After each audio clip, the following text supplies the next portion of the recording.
Divine grace अभय चरण रविंद्र भक्ति वेदांत स्वामी श्रीला प्रभुपाद का जन्म सन 1896 में बंगाल में हुआ। इनके पिता गौर मोहन डे कपड़े के व्यापारी थे और उनकी माता का नाम रजनी था। अभय के जन्म के बाद बंगाली परंपरा के अनुसार बालक की जन्म कुंडली उसके भविष्य वाचन हेतु ज्योतिषी को बुलाया गया। कृपया कर आप मुझे बताइए कि बालक का भविष्य क्या होगा। बालक शुभ लक्षणों से युक्त है। जब यह 70 वर्ष का होगा तो समुद्र पार जाएगा, महान धर्म धुरंधर होगा और 108 मंदिर स्थापित करेगा।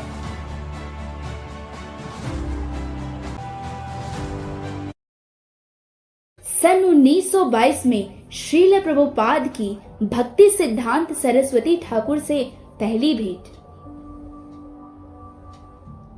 एक बार अभय के मित्र ने उनसे एक महान साधु से मिलने चलने की आग्रह की, परंतु अभय उस साधु से भेंट नहीं करना चाहते थे क्योंकि वह तथाकथित साधुओं से जो उनके पिता के घर आया करते थे बिल्कुल प्रभावित नहीं थे। अतः उन्होंने साफ मना कर दिया, परंतु उनके मित्र उन्हें जिद कर वहां ले गए। तुम लोग पढ़े लिखे तरुण हो, तुम लोग भगवान श्री चैतन्य के संदेश को विश्व भर में क्यों नहीं प्रचारित करते हो।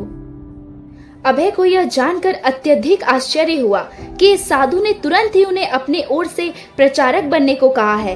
भक्ति सिद्धांत सरस्वती से प्रभावित होकर अभय ने उनसे कुछ बुद्धिमता प्रश्न करके उनकी परीक्षा लेनी चाहिए। आपके चैतन्य का संदेश कौन सुनेगा? हम पराधीन देश हैं। सर्वप्रथम भारत को स्वतंत्र होना चाहिए। ब्रिटिश शासन में रहते हुए हम भारतीय संस्कृति का किस तरह प्रसार कर सकते हैं? कृष्ण भावनामृत को ना तो भारतीय राजनीति में परिवर्तन आने तक की प्रतीक्षा करने की जरूरत है, ना ही यह इस बात पर निर्भर करता है कि शासन कौन करता है। कृष्ण भावनामृत इतना महत्वपूर्ण है कि यह प्रतीक्षा नहीं कर सकता है।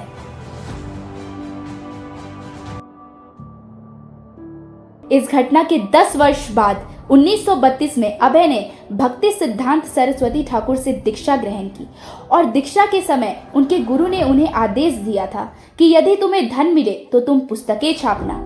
अभय ने अपने गुरु के इन वचनों को अपने जीवन का आधार बना लिया था।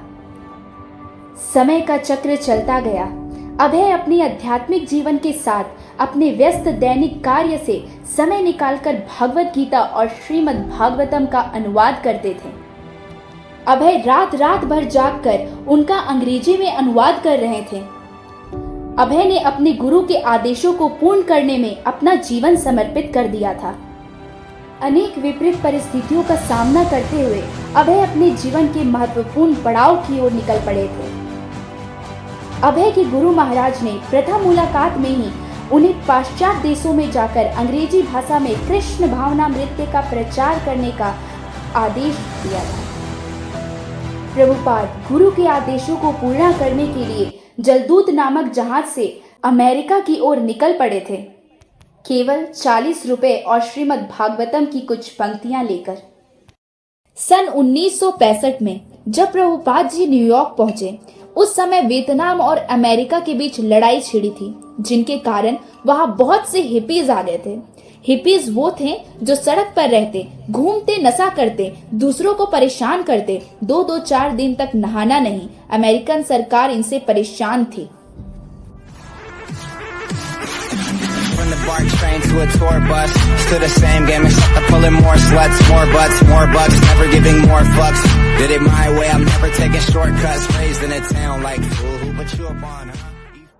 श्रीला प्रभुपाद जी ने उन्हें देखा और सोचा क्यों ना इन्हीं के साथ शुरुआत की जाए। उनके लिए यह बहुत बड़ी चुनौती थी। धीरे धीरे प्रभुपाद ने उनके लिए कीर्तन करना शुरू किया। इनका रूल था करेक्शन नहीं, मेडिटेशन।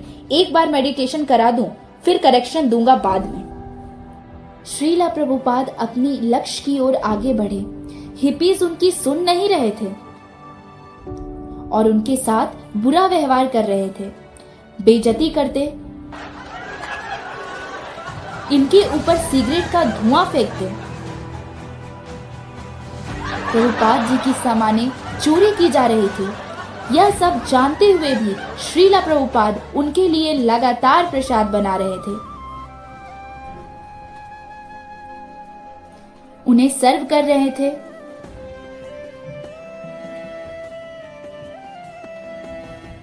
यहाँ तक कि प्रसाद पाने के बाद हिप्पीज अपनी बर्तनें श्रीला प्रभुपाद के सामने फेंक दिया करते। वे उनका जूठन उठा बर्तन भी साफ करते थे। सुबह शाम भगवत गीता पे कथा सुनाते। धीरे धीरे उन्हें इनमें मजा आने लगा। फिर एक दिन श्रीला प्रभुपाद जी ने एक लड़के को बुलाकर पूछा,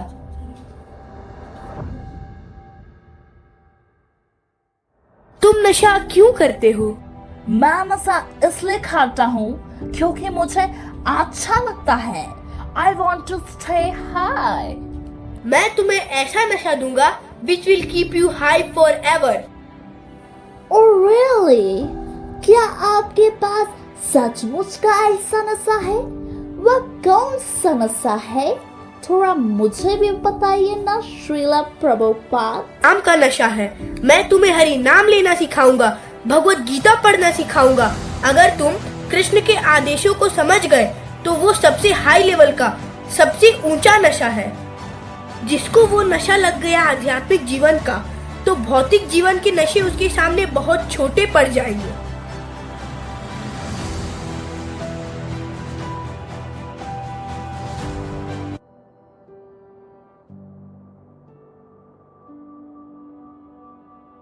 प्रभुपाद अपने हाथों से गुलाब जामुन बना बनाकर उन्हें खिलाते। प्रसाद पाकर और कथा सुनकर धीरे धीरे उनका हृदय परिवर्तन होने लगा। वे धीरे धीरे प्रभुपाद जी की बातें सुनने लगे थे। उन्हें हायर टेस्ट आने लगा था। वे बिल्कुल सुधर गए। प्रभुपाद के आदेशों को मानने लगे, प्रचार करने लगे। नशा करना उन्होंने बिल्कुल छोड़ दिया। अमेरिकन सरकार भी प्रभुपाद जी को धन्यवाद करती। तुमने ऐसे लोगों को नशा छुड़वा दिया। ये सारे हिप्पीज अब हैप्पी बन गए हैं। Hippies become happy.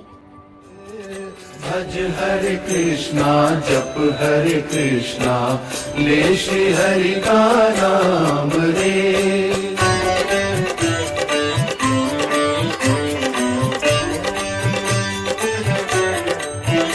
हरे कृष्णा कृष्ण कृष्ण हरे हरे, हरे रामा